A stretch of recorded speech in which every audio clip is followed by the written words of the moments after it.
Welcome to Advance, the brand new podcast for driving high performance in education. I'm Vikas Pota, the founder and CEO of T4 Education, executive chair of the Education Leaders Forum, and a founder and member of the board of Inicio Partners. Every fortnight, I'll be speaking to the world's leading lights and high achievers in education whose stories deserve to be told. Tune in to hear them reveal the greatest lessons they've learned in their lives and find out what high performance means to them. If you too are interested in how we get higher performance in our schools, in our universities, and in education as a whole, hit our subscribe button so we can build our community together. Andy Hargreaves is a visiting professor at the University of Ottawa in Canada and a research professor at Boston College in the US. And his life's work really does cover a huge swathe of interest, like I mentioned, that we at T4 and at the Education Leaders Forum really care about. And why it matters greatly is these kinds of intellectual powerhouses really do actually give us inspiration, hope, and ideas how we can improve learning and well-being by improving cultures of teaching. Professor Hargreaves, your life's work has been on so many areas that are of interest to so many of us. And as I spoke earlier, the preoccupation is around how do we inspire higher performance in schools and universities, in systems, and a lot of your work and a lot of your writings in particular have all pointed in the same direction, which is around this subject about leadership, around creating positive cultures, around inclusion, and just the general education being a force for good. I wanted to talk about three particular components to start with. One was, to put the context in front of those that are participating in this podcast in one way or another, which is talk about the landscape that we're in. And so you're privy to so much information and so much data and so many statistics from around the world, whether it's UNESCO, the UN, World Bank, wherever it is. Do you want to say a little bit about, give people hope that actually change is possible in education through the use of data and statistics, firstly, just to paint the picture of what the situation is? So we know pretty well, and the evidence is compelling, that great students need great teachers. So the connection between students and the teachers is absolutely essential. Great learning will mainly not happen by access to a device, irrespective of a teacher. That might be part of the equation. But great students need great teachers. Great teachers come from great leaders. Great leaders come from great systems. Great systems are founded on great values and knowledge and support with how to implement them. That is pretty much how you would sum up what the OECD have been saying about high-performing systems over the last 20 or 30 years or so. And we also know this is how it works with outliers, even in lower performing systems. So in great schools, in great school districts and so on. So we need to follow the track between, first of all, what does great learning and well-being look like that is inclusive and equitable and achieves high performance and excellence for everyone. I prefer excellence to performance, but we can come back to that. Yep. And so then we have to think about the teachers and how we attract and get them to work together. What part the leaders play in enabling that by inspiring and including and enthusing everyone, and how the system can be organized around that. So that's the broad picture. And do you think, I've often toyed with the idea in terms of when people talk about system leadership in particular, do schools and universities and education institutions work in spite of great system leadership? If I look at COVID and the pandemic, and the pandemic response, I'm reminded of a phrase that Warren Buffett uses for the financial markets for this time for education, which is, you only know who's swimming naked when the tide goes out. And in our case, system leaders, ministries of education were really caught on the hop and were really ill-prepared. And it just makes you think in terms of, everything that's happened since, and does it happen exactly because they haven't done anything and the system is so resilient that it just continues on its own stead and its own steam because of the excellence of school leaders, university leaders at different levels, as opposed to constantly talking about how great ministries of education are? So you and I were during COVID, Yes. we were both very active during COVID, if you remember. University really led the national response on COVID-19 in schools. And you and I were on a global group that consisted of people from Yeah. the World Bank, ministers, Michelle Bachelet, and so on. And you'll recall from that group, the problem was that we have ministers there who were looking for quick fixes and for the wrong answers to the right problems. So where many ministers and ministries wanted to go was into digital. They thought, even though Yeah. digital turned out to mainly horrible under COVID-19, they were thinking of digital that could reduce the cost of teaching, digital that could bypass teacher resistance, digital that could give poor students independent access to learning, irrespective of their teachers. So digital became the new silver bullet, if not the silicon bullet.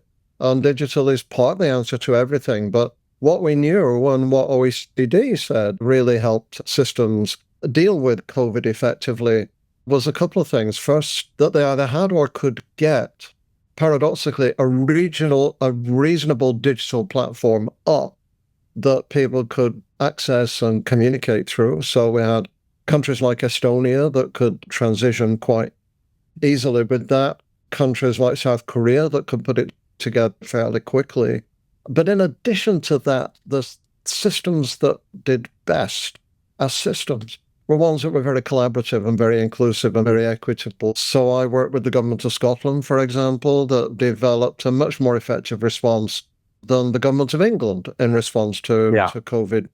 And with the government of Ireland, that I also did some work with during and after COVID-19, they said that their response to COVID-19 transformed when they involved students in the leadership team, the response. So students collected data from 20,000 of their members. They collected more data on COVID and schools than any other group within the whole nation. And that absolutely transformed the debate and the response. So we do need access to curriculum and learning platforms that are not all based in the physical space here and now, but also need very good, strong, inclusive, and collaborative relationships. And it's a combination of these two that is really powerful.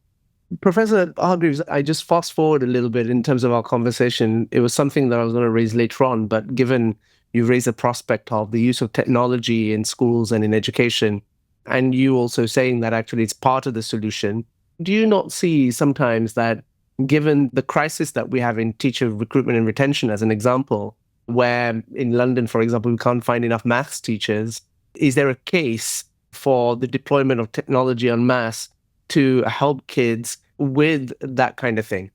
So it's a bit of a leading question, but it sounds like it should be in Parliament, not in educational development. I got my university's Excellence in Teaching Technology Award in 2015. I use a lot of digital technology, including when I'm in-person groups as well. But the first thing I'll say with AI, for example, is AI should not be the digital equivalent of vaping. So vaping is just smoking that doesn't look so bad. And AI shouldn't do bad things slightly more efficiently. That's the first thing we need to be clear about. Second, we know that, particularly from COVID, the students who struggled the most were those who did not have self-determined learning, which is to guide and direct and be motivated intrinsically in their own work, and those who didn't have self-regulated learning, which means being able to manage time and schedules and deadlines by themselves. And the students who most suffered from lack of self-determination and lack of self-regulation were students from lower-income homes. Sometimes those were racialized, sometimes they had other sources of deprivation. So it's kind of a massive global delusion to think that because poor children are badly served by poor systems, that we can leave them all at home and just bypass those systems completely. Because those systems work well with students who are self-regulated and self-determined. The students who aren't are the most vulnerable students who are already badly served. We need them well served, and also, as part of that, to have access to learning on platforms and what have you online so that they can do that more flexibly. For instance, high school students who may be working 2 or 3 jobs to help their family live, as well as going to school, may not be able to attend school as fully as everybody else. But if the school can help them develop those personal and social and emotional capabilities and then add on independent and fluid access, that's where I think the digital can make a contribution. Thank you. I picked on this subject about teacher recruitment and retention. It's such a deep knotted issue actually in so many societies. Do you have any thoughts as to, well, how, if I was a system leader, that I should be thinking about, tackling this particular challenge? I know that, and I put it in the context of, the work you've done, for example, with Michael Fullan on professional capital as an example. Do you have a comment on that in particular? Because that is a real challenge that schools face all around the world.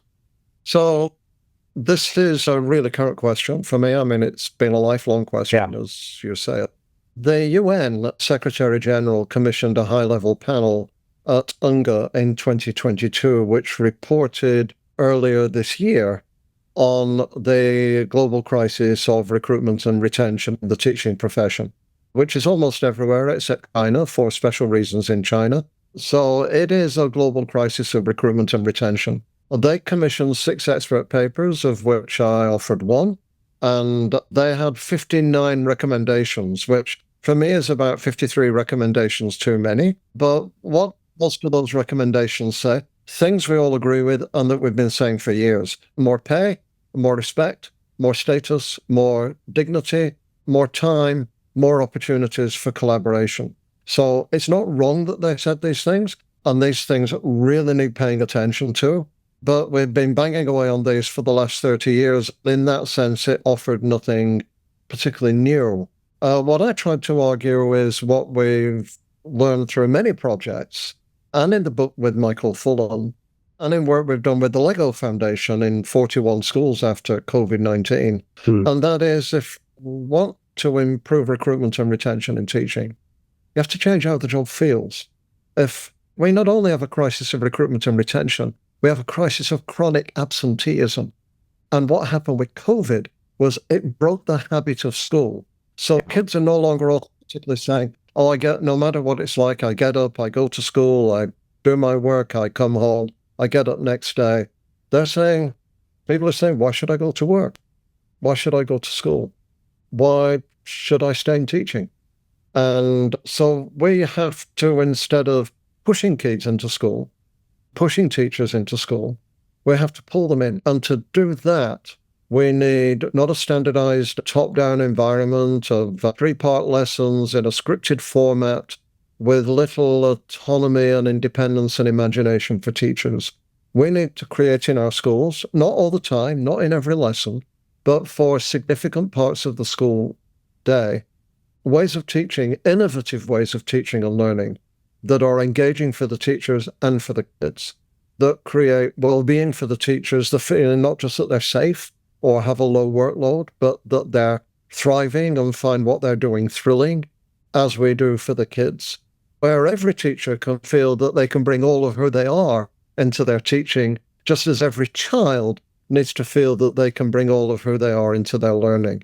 And we can do this in all kinds of ways, easier ways that don't cost a lot, by freeing up space in the curriculum, by creating opportunities for problem-based learning, by increasing collaboration amongst the adults as well as the kids. These things don't cost a penny. They're really about removing some of the bad things and developing the leadership that can create the new and the better things.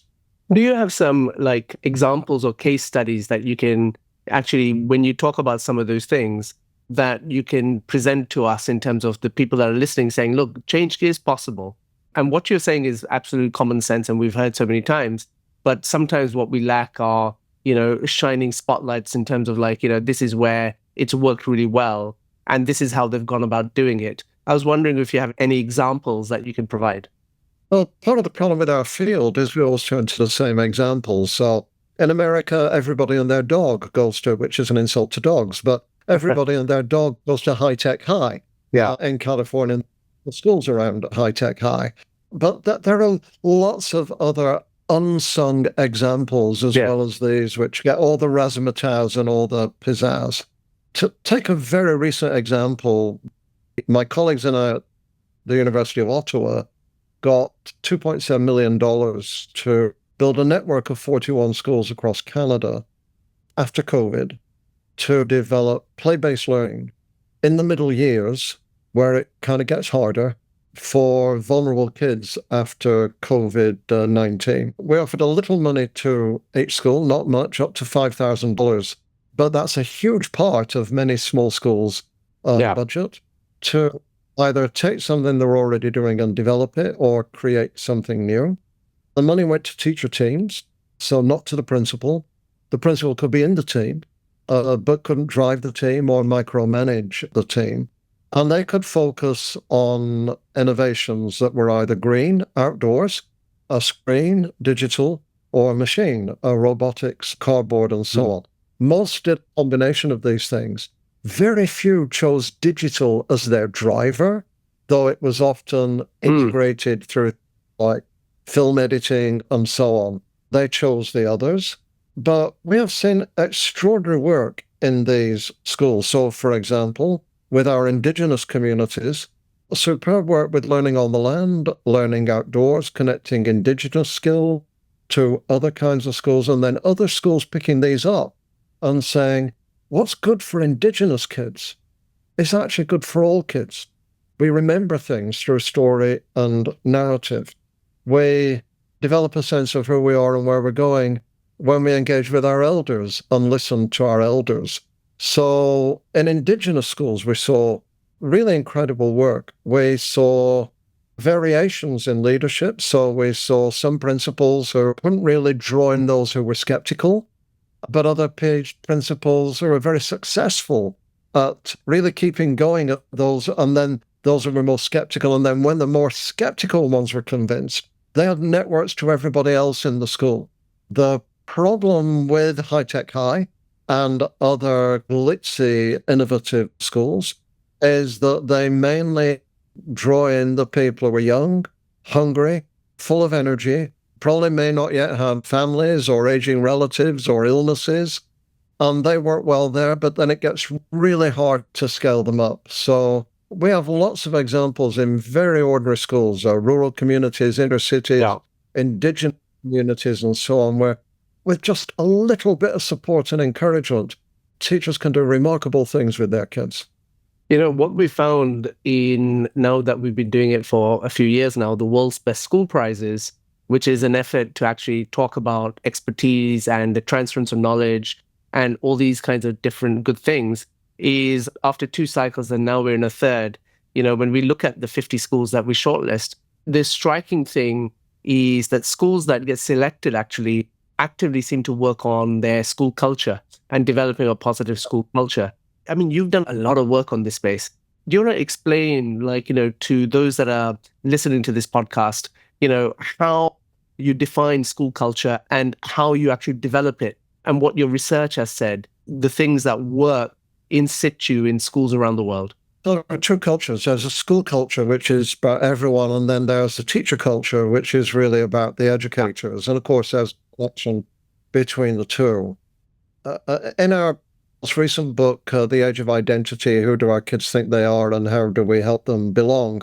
Dennis, Shirley, and I draw on our work with over 7 years with the school districts, about a seventh of the school districts in Ontario and Canada, and somewhat on the new Lego project to talk what does a good school culture look like for the kids. It is minimally at the bottom of Maslow's needs hierarchy. It is where they feel they are safe, and they are cared for, not bullied, they're not marginalized. In the middle of the hierarchy, it's where they feel they belong, they're welcome, they're inclusive, whatever background or identity.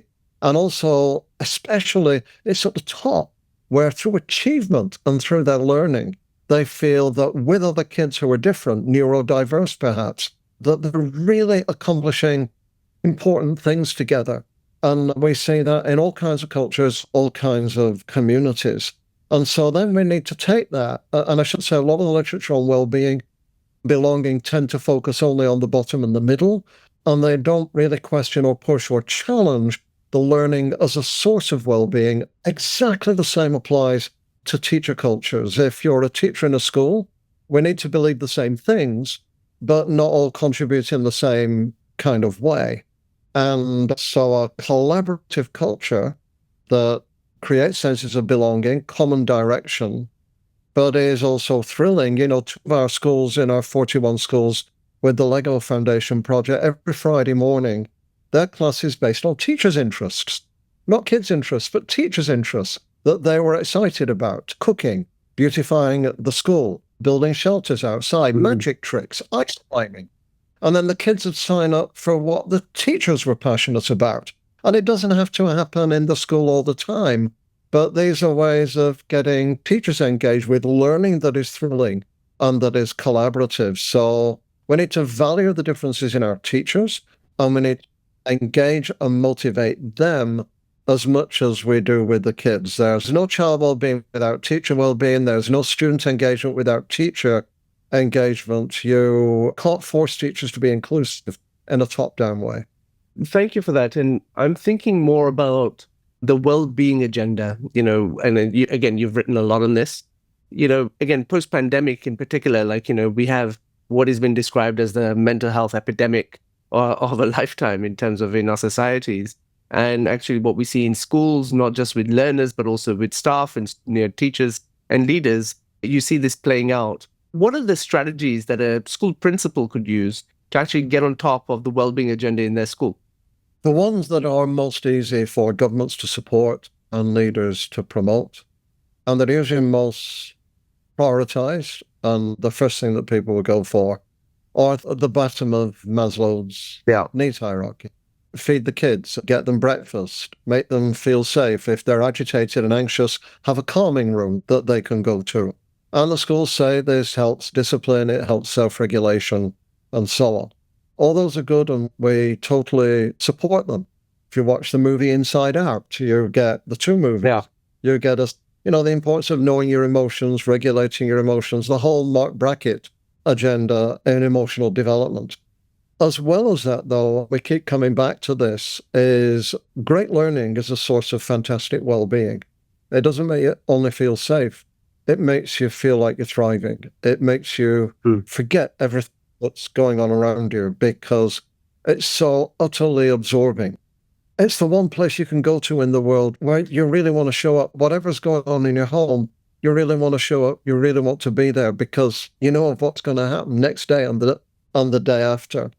And what we often find is that on the well-being agenda, the schools will go to and governments actually will go to the lower end of Maslow's needs hierarchy. Everybody will support it. Nobody's against well-being, or hardly anybody is against well-being. But they find it more difficult to talk about the learning and change or release how teachers think about their learning and about their teaching and approach it. So with well-being, we also need to create these innovative, engaging, inclusive environments where diverse people work on common projects that are highly engaging, where they feel like they're accomplishing something together. We do talk about the much described DEI, so we support DEI, but the problem with many DEI initiatives is they implement everything we know that doesn't work with educational change. They're top-down, they're episodic, they're delivered by outsiders, they're events, they're linked to punitive responses. They make people feel bad rather than make people feel good. And the best response to DEI, I'm working with my own university on this, with our Director of Diversity, Equity and Inclusion, is where we find ways that are uplifting for diverse people to work together, creating things that truly accomplish better outcomes and environments. I mean, leading from there, we can debate the term high performance for sure. But if you had three things that a school leader or an education leader could take away in terms of three things that they should focus on, what should they be? Right. So first, understand that excellence is tied to equity. They're not competitors. And excellence is not about competition. Excellence is about high quality. There's a whole trend of popular TV shows now. They're all about excellence. The Bear, which is about which is about excellence in cooking, grand designs, which is about excellence in architecture. Why are they so popular? Because in the world of Amazon and IKEA, we feel we've somehow lost that sense of craftsmanship, of doing really great things with gardening, cooking, other kinds of crafts as well. So we need to tie excellence to quality and with pride in work, producing something that has value. And if we tie that to people's cultures, so for example, vocational skills tied to working class cultures and then accelerated into things like robotics. So first is value excellence, don't be afraid of excellence. Second is value excellence amongst your teachers. So we've talked about research in the past where we see coaches coming in, helping teachers who are not confident about math to improve their mathematics skills in elementary schools. And what do the coaches say? They walk in and they say, it's okay, don't worry, we're all learning together. Give me a break. Come in and say, I know a lot about math and I know a lot about how to teach math. I don't know everything. I'm going to learn from you as well. But we have these cultures in schools and in universities, should say, where nobody's supposed to be better than anyone else. We're all supposed to be the same. And acknowledge and recognize where we have skills that we can really offer, and we want the skills that others can offer, that we all have skills, but they're not the same.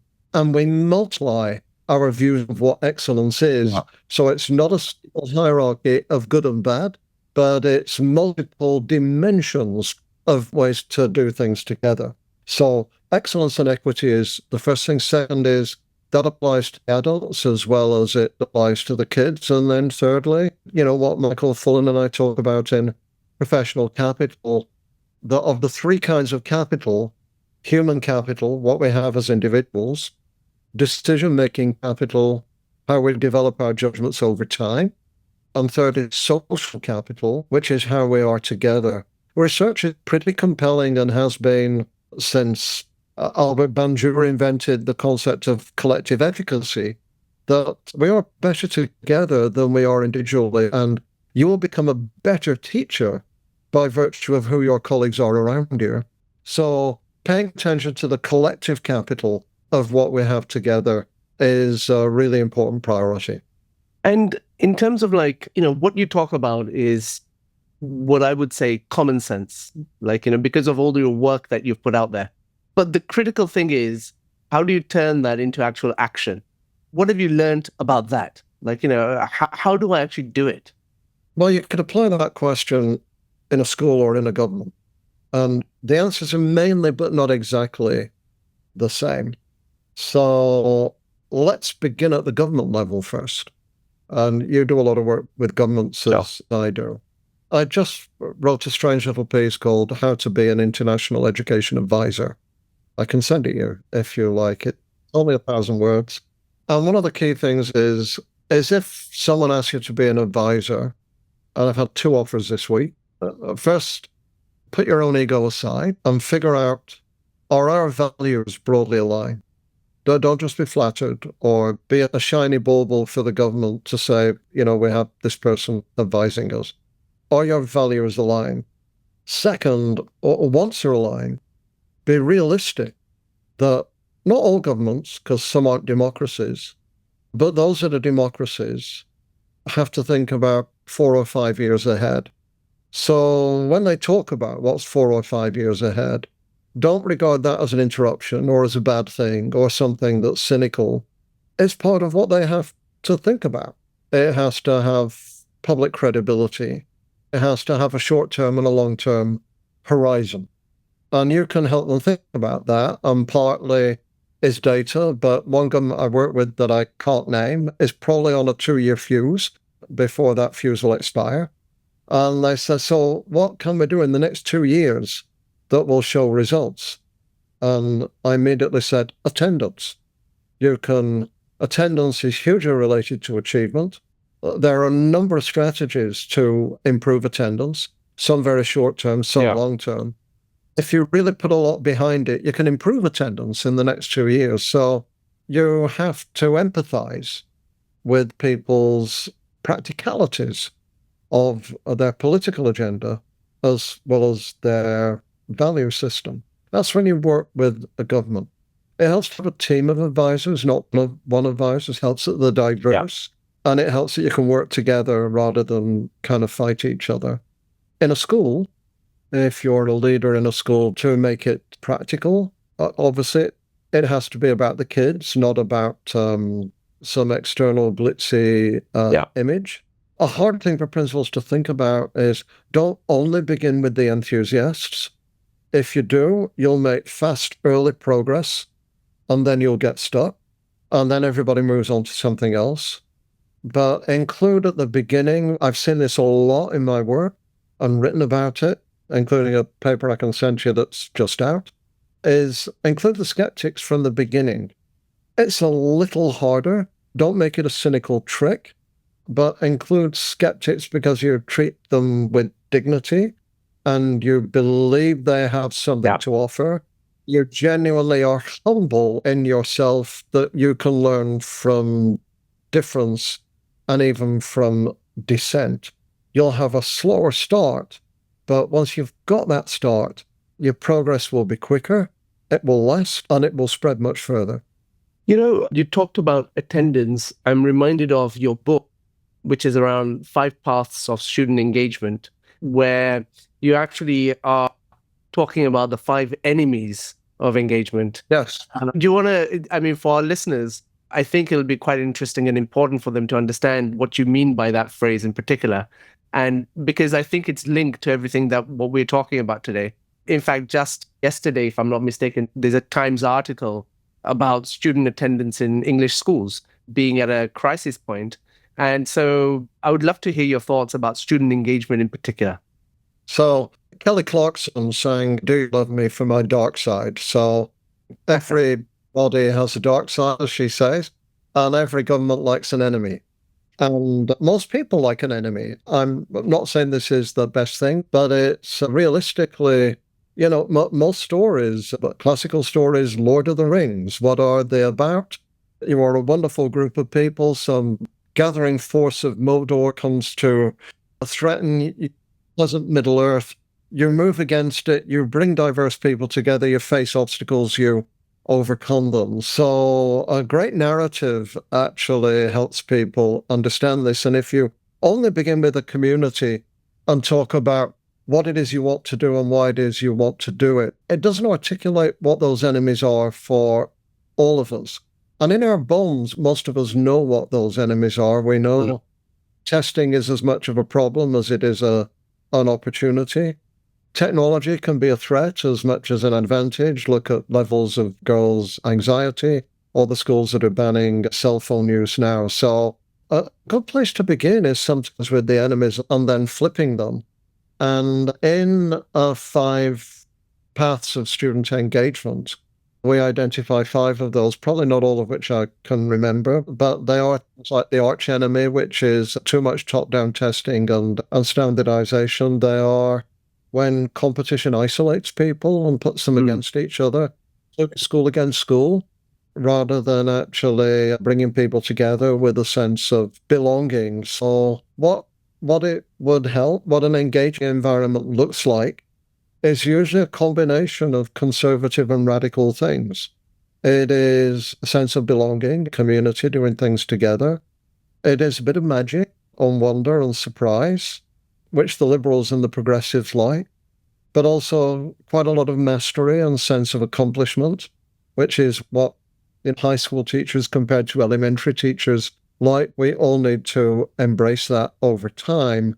So magic and mastery, not just magic and mystery, but magic and mastery, a sense of belonging and a sense of focus rather than distraction by the quick glitzy things that some technology offers for us. And all these things apply to teachers as much as they apply to kids.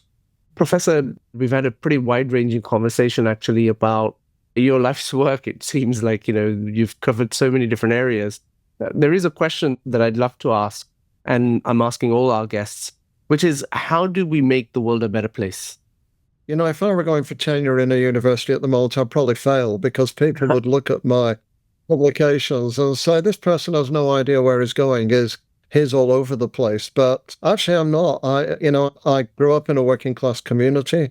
I had an outstanding teacher in elementary school. Wanted to be like her. I had awful teachers in high school. Didn't want to be like them.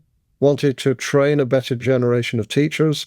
Learn that works better when they work together. That has great leaderships, create great leaders. And then at the end of the day, working with systems, we've worked collaboratively and followed what they were interested in, not what we were interested in. So that's why we have books on engagement, well-being, and identity. The practitioners define that agenda, not us, but it's helped us understand what all this looks like in relation to learning and well-being. So take all that and figure out how do you make the world a better place. And I'd say a couple of things. One is all teachers need to be part of the big picture, and so do all kids. I think when we've worked with teachers in the past, we haven't respected their professionalism and we haven't talked up to them. We've talked down to them. So the leaders get the big picture and the teachers get the big binder. And to implement the big picture, we need to find ways so that every day teachers can see what they're doing and what their kids are doing is part of that big picture of change. If you care about democracy, for example, thinking about how your 5-year-olds make decisions together is a little thing in your class, and it's part of a much bigger picture of how we're trying to make the world into a better place in the system we're in. I think that's the first thing.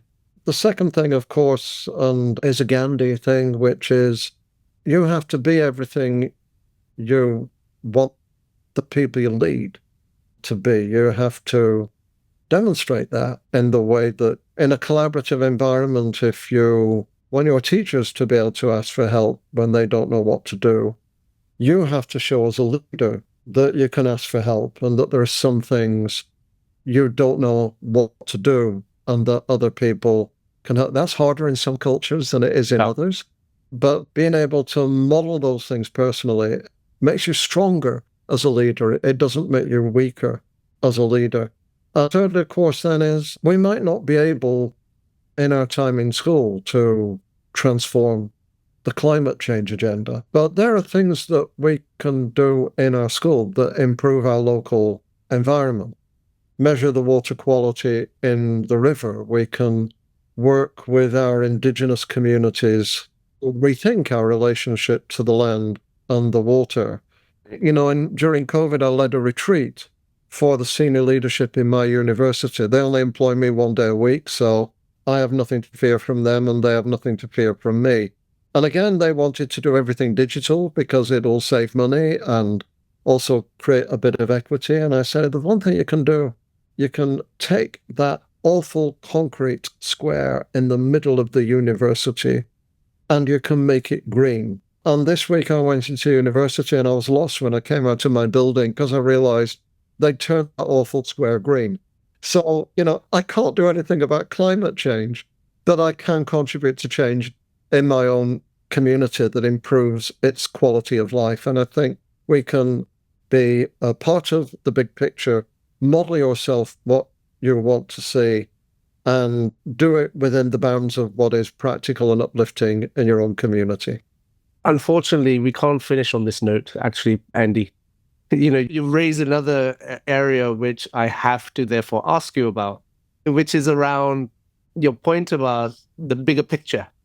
Given all the noise that we see in our society nowadays, with, if you take the American election, you said it's had the British election just recently, how does someone decipher, actually understand what the big picture is nowadays?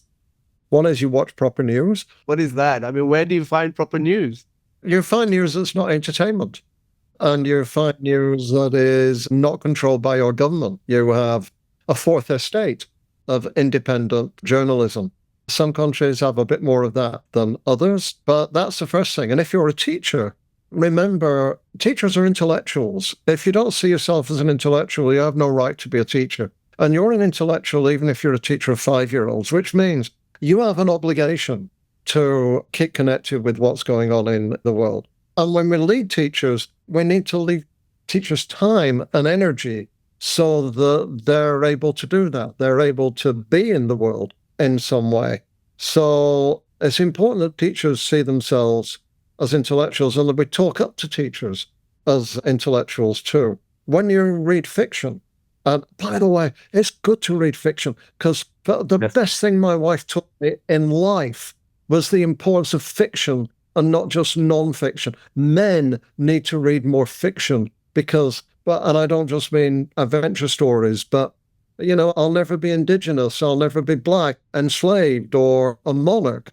But if I read fiction, I'll get some idea of what that looks like. So there's many ways to engage with the big picture, but it means you do have to see yourself as an intellectual as well as many other things in order to do that. And then secondly, when you're trying to do that with other people, you have to remember you're leading everybody, including people who disagree with you. So I've just submitted a piece, an op-ed to a paper today, which begins with Kamala Harris. Is she Indian or is she black? Donald Trump was invited to speak to a black audience and said, well, Kamala Harris used to say she was Indian, but now she's saying she's black. So I begin with the questions. Kamala Harris, is she Indian or is she black? J.D. Vance, is he working class or has he joined the Ivy League elite? These are ridiculous questions. And so what I'm trying to do is to address two groups there with both Republican and Democratic allegiances, and then use that to move into an argument that will include both of them. So when you're a leader of everybody, including people who disagree with you. People who are hateful, like willingly hateful, you have to marginalize them, make them into a very small group. But most people are not hateful, and you have to find ways of including and engaging with them. Tell me, in terms of in the World's Best School Prizes last year, there's a school from Cape Town in South Africa listed and went all the way through to the top 3 stage, which had inclusion at the heart of it, because one of the stories they told about was how the environment that created for children to identify as the other gender and such forth. This is a challenge that we see, or this is a situation that we see in schools around the world today. And in your book, the title of The Age of Identity and the Case for Inclusion, what advice do you have for school leaders grappling with this particular issue today? Stop seeing identity as a tick box agenda. Stop seeing this group that needs this curriculum, this group that needs that curriculum, this group that needs a couple of extra diversity points, and so on. 33 million Americans identify as mixed race. All my 5 grandchildren are mixed race. The talk show host from South Africa, Trevor Noah, has a Swiss-German father and a Xhosa mother. And lots of his life is about bringing those two things together. My co-author, Dennis Shirley's daughter, is bisexual, who say her community that they are marginalized by both the heterosexual and the LGBTQ communities because they belong to neither one nor the other. Yeah. We have a ridiculous, which wants purity, which wants people who belong into one thing and don't belong into another thing. I've lived and worked in 3 countries. I see myself as both British and Canadian. Not half of either, but double of both. And so it's really important, the identity agenda, to grasp the glorious complexity of people's identity. When I talk about this as an old white man in any kind of room, people who immediately respond to that are people of color, because they want it to be known that they're not just black or brown, but they restore Lambretta scooters, or they're gay and have a gay partner. They don't want people to ignore the fact that they're black or brown, but they also want people to see beyond that to the fullness of who they are. And to do that, instead of thinking diversity is about a textbook on this and another on autism, like there's a child who is autism spectrum as a character in the book, all of which is good. But mainly, we need policies in our schools and cultures that engage with the whole child and the fullness of who they are, which means a whole teacher and the fullness of who they are. And that is a whole school responsibility, because I can't individually know everything about everybody. It takes all of us together to be able to do that. Professor Hargreaves, thank you so much for your time today. I'm sure we will have lots and lots of conversations post this interview. And I congratulate you on your life's work in education. It is said that, and it is known that you're one of the most influential researchers and academics out there. And we all from this podcast understand why. Thank you for your time. So when we speak about high performance, and we've just had this tour de force with Professor Hargreaves, where we covered a humongous terrain, and we looked at not just things around identity politics, helping school leaders and education leaders navigate that landscape. We looked at student engagement and the forces opposed to it. We talked about professional capital as a way of actually building school and teacher cultures. We talked about social mobility, all areas, I think, of great interest to educators, that's for sure.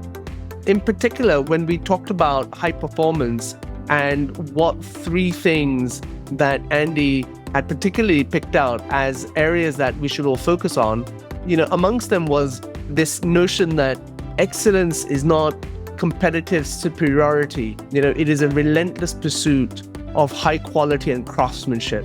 I thought that was an incredible point that he made. The second lesson that we take away from Professor Hargreaves was about, being abundant and putting equity and inclusion at the heart of everything we do as a way of improved, broadly attained excellence.